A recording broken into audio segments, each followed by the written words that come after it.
by the plant. It entrusts us with its seed, while surrounding it with the gift of fruit, as prepayment for conscious seed dispersal. Mango Wajak. Seed dispersal. What are the different methods, and why is it important to plants? The different methods of seed dispersal are wind dispersal, water, animal, explosive, and gravity dispersal.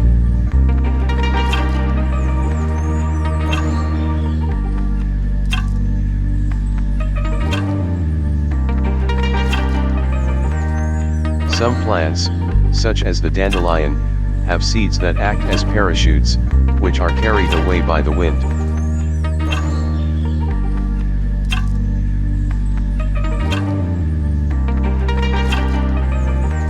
These plants, with the seeds colored light pink, are a prime example of wind dispersal. These seeds blow away in the wind when they're ready. They germinate wherever they are dispersed. This is called wind dispersal. The beauty that is nature.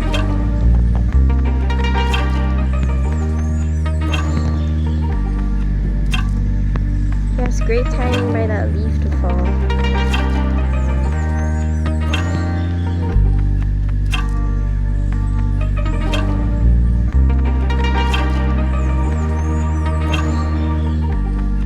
Seeds of plants which grow near water may be carried far away by streams, rivers, and even the ocean. Coconuts can float this way for years, and end up miles away from where they started.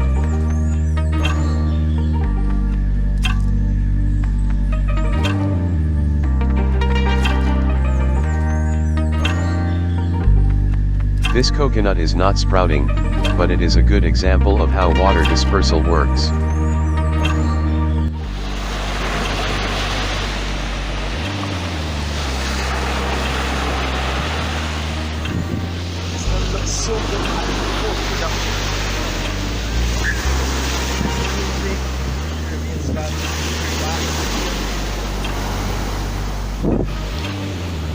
Coconut. Something else. This is an example of water dispersal.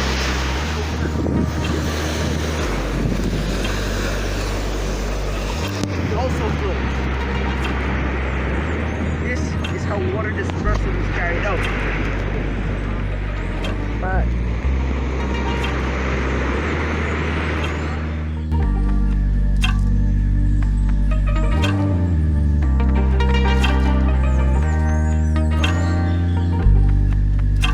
some plants use hooks on their fruits to attach themselves to the fur of mammals or feathers of birds, or even the clothes of humans.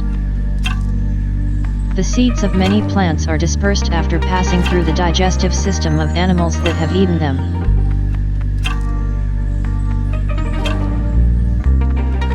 The plant on the right produces spike-covered seeds that will eventually drop and either attach to an animal and be carried away, or may just germinate right there. Burgrass for us may be a nuisance, but they are another prime example of seed dispersal by animal, human in this case, attachment.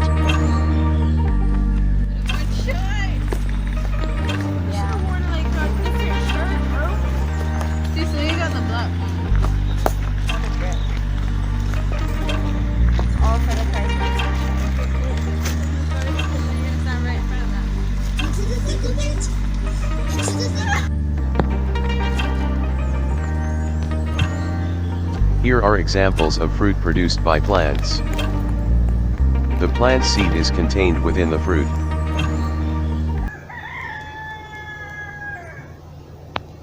Good afternoon to you too.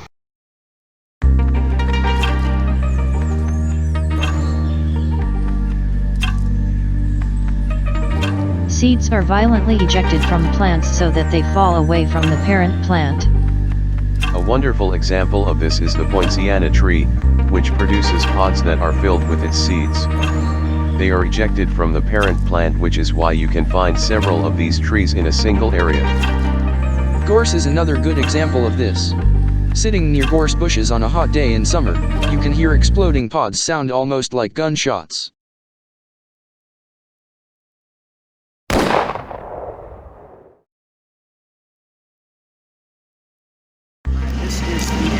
explosive dispersion method. As you can see, this is a Ponciana tree, and you can see the cork over there. And this is where the Ponciana seeds are kept. Now, why it's called the explosive method, dispersal method, because these pods fall to the ground and they break open. They break open when they're very dry and expose the pods. And as you can see, they explode, right? So these then fall into the ground and germinate to produce younger, what we call saplings of this Ponciana tree. And you can see this occurring. You see another Ponciana tree over there and one across the road. And I bet there's a couple of there's one over there as well. So this is how this is like the mother, and then she has the children around her because of this explosive dispersal method. So that's it.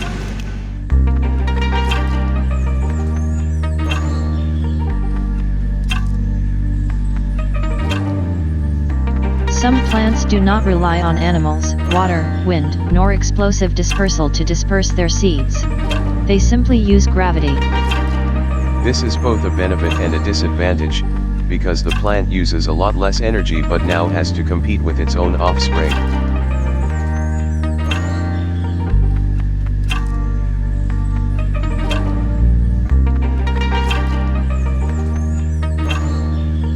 So the big question. Why is seed dispersal important?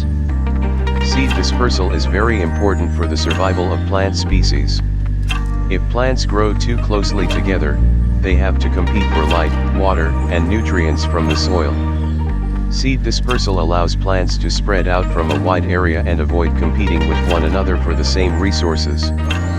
It also greatly increases the chances of survival against environmental threats, such as climate change or plant diseases. Seed dispersal allows plants to vary in location, which is variation amongst a species. And variation means survival.